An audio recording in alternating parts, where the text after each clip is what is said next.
Belakangan ini militer Rusia secara masif melakukan serangan yang menargetkan infrastruktur energi Ukraina.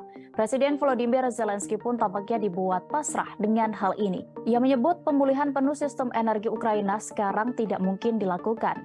Untuk itu, dia mengumumkan jadwal pemadaman listrik akan tetap dilakukan di sebagian besar pemukiman dan juga wilayah.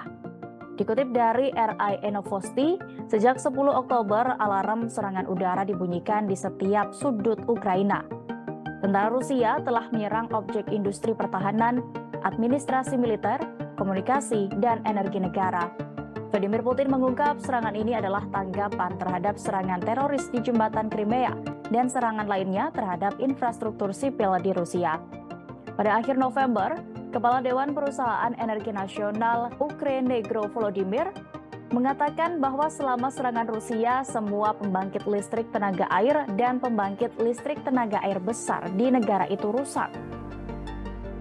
Sementara itu, Perdana Menteri Ukraina Denis Shmyhal melaporkan pada 15 November lalu bahwa hampir setengah dari sistem energi negara rusak. Wakil Sekretaris Jenderal Urusan Kemanusiaan PBB, Martin Griffiths, menyoroti serangan Rusia yang menargetkan infrastruktur energi Ukraina tersebut. Griffiths menyebut serangan berkelanjutan Rusia telah menciptakan tingkat kebutuhan baru dalam perang yang tidak masuk akal. Menurutnya, serangan Rusia ke Ukraina membuat warga sipil harus menghadapi ujian untuk bertahan hidup. Sementara itu, dilansir Al Jazeera, Griffiths mengatakan serangan Rusia telah menyebabkan jutaan orang tanpa akses air panas, kemudian listrik dan juga lainnya. Lebih dari 14 juta orang kini terpaksa mengungsi dari rumah mereka, termasuk 7,9 juta orang harus mencari perlindungan ke tempat lain di Eropa.